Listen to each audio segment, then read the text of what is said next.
दोस्तों, मैं दिनेश की ओर आप सबका स्वागत है न्यूमरोलॉजिकल एनालिसिस के अंदर। क्या भारत पेट्रोल डीजल के दाम कम करेगा? बहुत सारे लोग हैं ये कह रहे हैं। क्या कह रहे हैं? कह ये रहे हैं कि एक्सपर्ट्स हैं, इकोनॉमिस्ट हैं, अखबारें हैं, एडिटोरियल हैं, मिनिस्टर गडकरी भी कह रहे हैं, आरबीआई गवर्नर शक्तिकांता दास भी कह रहे हैं, बार बार कह रहे हैं कि पेट्रोल डीजल पे टैक्सेस कम कीजिए ताकि वो सस्ता हो सके। तो क्या भारत सरकार उसको कम करेगी, या भारत सरकार इनकी कोई इज्जत करती है या कोई सम्मान करती है या इनकी बात सुनती है?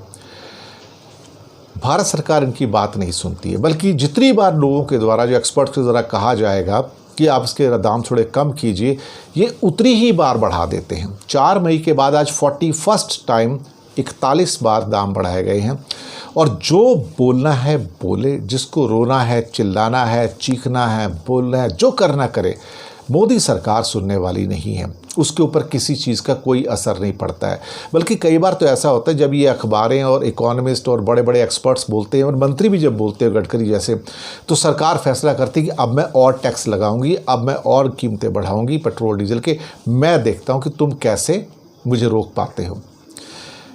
जब सरकारें निरंकुश हो जाती हैं तो ये हालात पैदा हो ही जाते हैं। 30-32 रुपये लीटर वाला पेट्रोल अगर आप 108 रुपये के अंदर मुंबई में बेचेंगे, जो कि 3 गुना के दाम से भी ज़्यादा है, और एक तरह से इसे मैं लूट कहता हूँ, डे लाइट रॉबरी है। दिस इज़ द ओपन लूट, जिसे क्या कहते हैं, लोगों की जेब में से पैसा लूट लेना है, इसके अलावा और कुछ नहीं है। सौम्यकांति घोष की भी रिपोर्ट है, उन्होंने भी कहा था कि पेट्रोल डीजल की वजह से बाकी जितने एक्सपेंसेस हैं लोगों के कम हो गए हैं, खर्चे कम हो चुके हैं। तो आपको जो करना है, आप कुछ कर सकते हैं अभी तो करिए।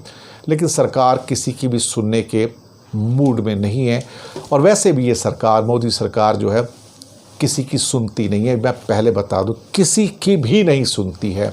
ये एक ज़िद्दी सरकार है, एक निरंकुश सरकार है। इसलिए ये उम्मीद करना कि पेट्रोल डीजल के ऊपर भाव कम होंगे, कृपया करके उम्मीद मत कीजिएगा। शुक्रिया।